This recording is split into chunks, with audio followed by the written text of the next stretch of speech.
स्वागत है आपका आज के एपिसोड में। चलिए शुरुआत करते हैं पिछले अभ्यास प्रश्न के साथ।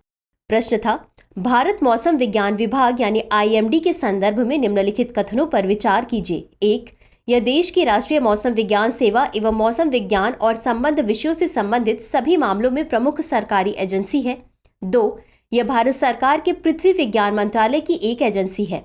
उपर्युक्त में से कौन सा या कौन से कथन सही है या सही है? A केवल 1, B केवल 2, C 1 और 2 दोनों, D न तो 1 और न ही 2। इस प्रश्न का सही उत्तर है विकल्प C 1 और 2 दोनों। चलिए देखते हैं इसके विश्लेषण को। भारत मौसम विज्ञान विभाग यानी IMD यह देश की राष्ट्रीय मौसम विज्ञान सेवा एवं मौसम विज्ञान और संबद्ध विषयों से संबंधित सभी मामलों में प्रमुख सरकारी एजेंसी है, अतः कथन 1 सही है। यह भारत सरकार के पृथ्वी विज्ञान मंत्रालय की एक एजेंसी है, अतः कथन 2 सही है। इसका कार्य कृषि, सिंचाई, नौवहन, विमानन, अपतटीय तेल अन्वेषण आदि जैसी मौसम संवेदनशील गतिविधियों के संचालन के लिए मौसम संबंधी अवलोकन करना और वर्तमान एवं पूर्वानुमानित मौसम संबंधी जानकारी प्रदान करना है।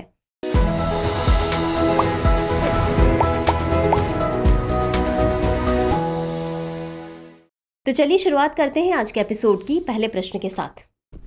उपभोक्ता खाद्य मूल्य मुद्रास्फीति यानी CFPI के संदर्भ में निम्नलिखित कथनों पर विचार कीजिए।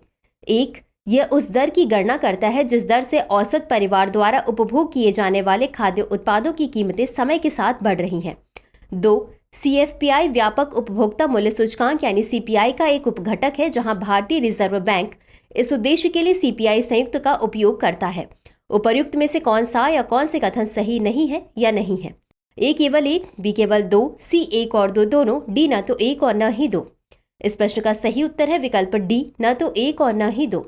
चलिए देखते हैं इसके विश्लेषण को। उपभोक्ता खाद्य मूल्य मुद्रास्फीति यानी CFPI यह मुद्रास्फीति का एक विशिष्ट माप है जो विशेष रूप से उपभोक्ता वस्तुओं और सेवाओं में खाद्य पदार्थों के मूल्य में परिवर्तन पर केंद्रित है। यह उस दर की गणना करती है जिस दर से औसत परिवार द्वारा उपभोग किए जाने वाले खाद्य उत्पादों की कीमतें समय के साथ बढ़ रही हों, अतः कथन 1 सही है। CFPI व्यापक उपभोक्ता मूल्य सूचकांक यानी CPI का एक उपघटक है, जहां भारतीय रिजर्व बैंक इस उद्देश्य के लिए CPI संयुक्त का उपयोग करता है, अतः कथन 2 सही है। CFPI खाद्य पदार्थों की एक विशिष्ट टोकरी के मूल्य परिवर्तन को निर्धारित करता है, जिसका आमतौर पर घरों में उपभोग किया जाता है, जैसे कि अनाज, सब्जियां, फल, डेयरी उत्पाद, मांस और अन्य खाद्य पदार्थ। अगला प्रश्न है, विश्व असमानता रिपोर्ट 2022 के संबंध में निम्नलिखित कथनों पर विचार कीजिए। 1. मध्य पूर्व और उत्तरी अफ्रीका विश्व में सबसे अधिक असमानता वाले क्षेत्र हैं, जबकि यूरोप में असमानता का स्तर सबसे कम है। 2. देशों के शीर्ष 10% और निचले 50% व्यक्तियों की औसत आय के बीच का अंतर लगभग 2 गुना हो गया है। 3. यूरोप, लैटिन अमेरिका एवं दक्षिण और दक्षिण पूर्व एशिया में 2020 में राष्ट्रीय आय में सबसे बड़ी वृद्धि दर्ज की गई। उपर्युक्त में से कितने कथन सही हैं? A केवल 1, B केवल 2, C सभी 3, D कोई भी नहीं। इस प्रश्न का सही उत्तर है विकल्प B केवल 2। चलिए देखते हैं इसके विश्लेषण को। विश्व असमानता रिपोर्ट 2022 दुनिया की सबसे गरीब आबादी के पास कुल संपत्ति का मात्र 2% हिस्सा मौजूद है, जबकि दुनिया की सबसे अमीर 10% आबादी के पास कुल संपत्ति का 76% हिस्सा मौजूद है। मध्य पूर्व और उत्तरी अफ्रीका दुनिया के सबसे असमान क्षेत्र हैं, जबकि यूरोप में असमानता का स्तर सबसे कम है, अतः कथन 1 सही है। देश के शीर्ष 10% और निचले 50% व्यक्तियों की औसत आय के बीच का अंतर लगभग 2 गुना हो गया है, अतः कथन 2 सही है। यूरोप, लैटिन अमेरिका एवं दक्षिण और दक्षिण पूर्व एशिया में 2020 में राष्ट्रीय आय में सबसे बड़ी गिरावट दर्ज की गई, अतः कथन 3 सही नहीं है। अगला प्रश्न है, भारतीय अर्थव्यवस्था के संदर्भ में निम्नलिखित पर विचार कीजिए। 1. बैंक दर, 2. खुला बाजार परिचालन, 3. सार्वजनिक ऋण, 4. सार्वजनिक राजस्व। उपर्युक्त में से कौन सा मौद्रिक नीति का या मौद्रिक नीति के घटक है? A 1 और 2, B 2, 3 और 4, C 1 और 3, D 1, 3 और 4। इस प्रश्न का सही उत्तर है विकल्प A 1 और 2। चलिए देखते हैं इसके विश्लेषण को। मौद्रिक नीति के विभिन्न घटक: नगद आरक्षित अनुपात, वैधानिक तरलता अनुपात, बैंक दर, रेपो दर, रिजर्व रेपो दर, खुला बाजार परिचालन, अतः विकल्प A सही है। अगला प्रश्न है, आसियान के संदर्भ में निम्नलिखित कथनों पर विचार कीजिए। 1. इसकी स्थापना 1967 में बैंकॉक घोषणा पर हस्ताक्षर के साथ बैंकॉक, थाईलैंड में की गई थी। 2. इसकी अध्यक्षता सदस्य राज्यों के अंग्रेजी नामों के वर्णमाला क्रम के आधार पर प्रतिवर्ष बदलती रहती है। उपर्युक्त में से कौन सा या कौन से कथन सही है या सही है? ए केवल एक, बी केवल दो, सी एक और दो दोनों, डी न तो एक और न ही दो। इस प्रश्न का सही उत्तर है विकल्प सी, एक और दो दोनों। चलिए देखते हैं इसके विश्लेषण को। आसियान, इसकी स्थापना 8 अगस्त 1967 को बैंकॉक, थाईलैंड में आसियान के संस्थापक सदस्य इंडोनेशिया, मलेशिया, फिलीपींस, सिंगापुर और थाईलैंड द्वारा आसियान घोषणा बैंकॉक घोषणा पर हस्ताक्षर के साथ की गई थी, अतः कथन एक सही है। इस संगठन का लक्ष्य इन देशों में स्थिरता और आर्थिक विकास को बढ़ावा देना है। सदस्य राज्यों के अंग्रेजी नामों की वर्णमाला क्रम के आधार पर इसकी अध्यक्षता प्रतिवर्ष बदलती रहती है, अतः कथन दो सही है। यह क्षेत्र दुनिया की सबसे बड़ी अर्थव्यवस्थाओं में से एक है और ऐसा माना जाता है कि 2050 तक यह दुनिया की चौथी सबसे बड़ी अर्थव्यवस्था होगी। अगला प्रश्न है, गैर बैंकिंग वित्त कंपनियों यानी NBFC के संबंध में निम्नलिखित कथनों पर विचार कीजिए। एक, वे न्यूनतम 12 महीने और अधिकतम 60 महीने के लिए सार्वजनिक जमा स्वीकार कर सकते हैं तथा मांग जमा स्वीकार कर सकते हैं। 2, वे भुगतान और निपटान प्रणाली का हिस्सा नहीं बनते हैं तथा स्वयं आहरित चेक जारी नहीं कर सकते हैं। उपर्युक्त में से कौन सा या कौन से कथन सही नहीं है या नहीं है? ए केवल एक, बी केवल दो, सी एक और दो दोनों, डी न तो एक और न ही दो। इस प्रश्न का सही उत्तर है विकल्प ए केवल एक। चलिए देखते हैं इसके विश्लेषण को। गैर बैंकिंग वित्त कंपनियों यानी NBFC यह व्यक्तिगत ऋण, गृह ऋण, वाहन ऋण, स्वर्ण ऋण, माइक्रो फाइनेंस, बीमा और निवेश प्रबंधन जैसी विविध वित्तीय सेवाएं प्रदान करते हैं। यह न्यूनतम 12 महीने और अधिकतम 60 महीने के लिए सार्वजनिक जमा स्वीकार कर सकते हैं। हालांकि NBFC मांग जमा स्वीकार नहीं कर सकते, अतः कथन एक सही नहीं है। यह भुगतान और निपटान प्रणाली का हिस्सा नहीं बनते हैं तथा स्वयं आहरित चेक जारी नहीं कर सकते हैं, अतः कथन दो सही है। अगला प्रश्न है, राजा रवि वर्मा के संदर्भ में निम्नलिखित कथनों पर विचार कीजिए। एक, उन्हें आधुनिक भारतीय कला का जनक माना जाता है। 2, वह तेल रंगों का उपयोग करने वाले पहले भारतीय कलाकारों में से थे। 3, उन्हें भारत में चित्रकला की यूरोपीय शाखा का प्रतिनिधि माना जाता है। नीचे दिए गए कूट का उपयोग करके सही उत्तर चुनिए। ए केवल एक और दो, बी केवल दो और तीन, सी केवल दो, डी एक, दो और तीन। इस प्रश्न का सही उत्तर है विकल्प डी, एक, दो और तीन। चलिए देखते हैं इसके विश्लेषण को। राजा रवि वर्मा, इनको आधुनिक भारतीय कला का जनक माना जाता है क्योंकि उन्होंने भारतीय प्रतिमा विज्ञान को पश्चिमी यथार्थवाद के साथ जोड़ा था, अतः कथन एक सही है।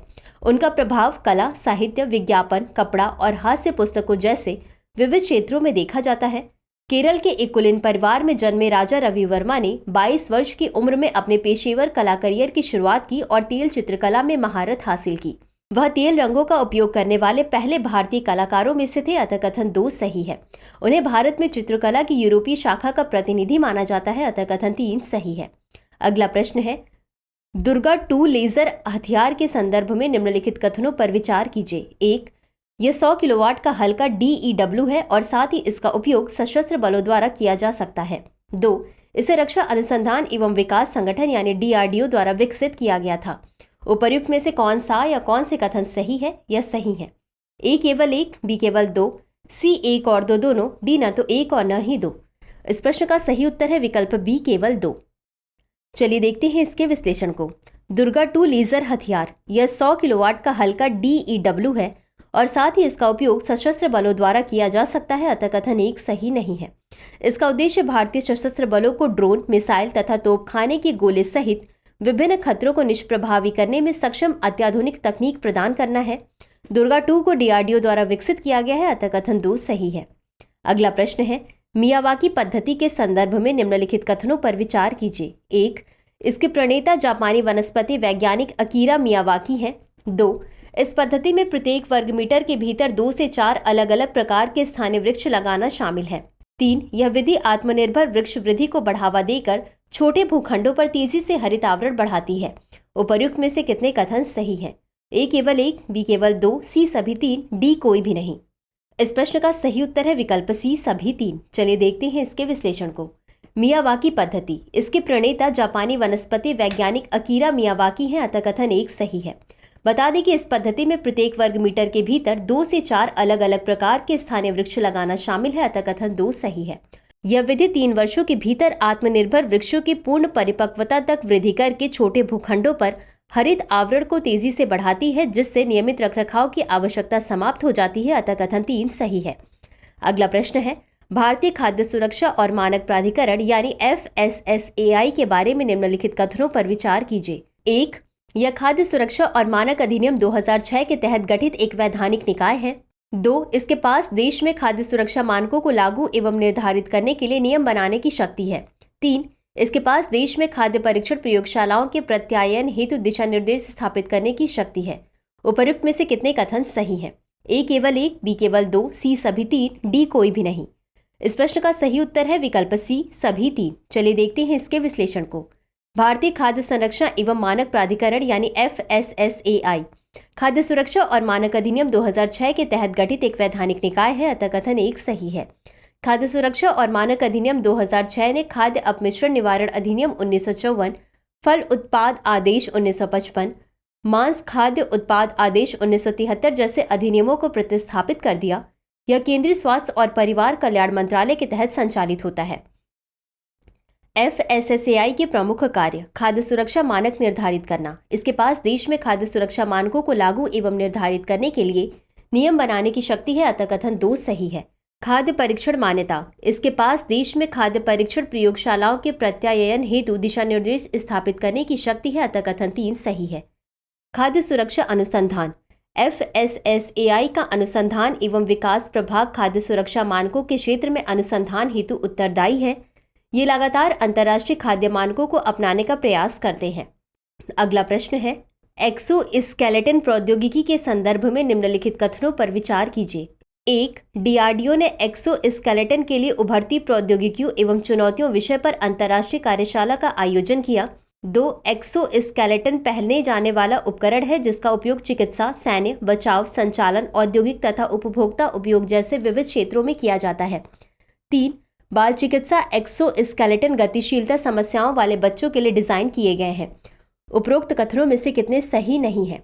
ए केवल 1, बी केवल 2, सी सभी 3, डी कोई भी नहीं। इस प्रश्न का सही उत्तर है विकल्प डी कोई भी नहीं। चलिए देखते हैं इसके विश्लेषण को। एक्सोस्केलेटन प्रौद्योगिकी। 15 अप्रैल 2024 को DRDO द्वारा एक्सोस्केलेटन हेतु उभरती प्रौद्योगिकियों और चुनौतियों पर पहली अंतर्राष्ट्रीय कार्यशाला बेंगलुरु में आयोजित की गई, अतः कथन 1 सही है।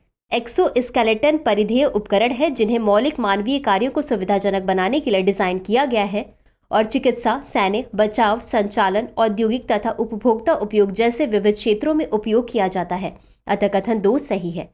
चिकित्सा क्षेत्र में इनका उपयोग व्यावसायिक चिकित्सा, संवर्धन और पुनर्वास चिकित्सा में उन लोगों की सहायता करने के लिए किया जाता है जो किसी प्रकार की दुर्घटना का सामना कर चुके हैं तथा उन्हें फिर से सामान्य रूप से चलने या कार्य करने की आवश्यकता होती है।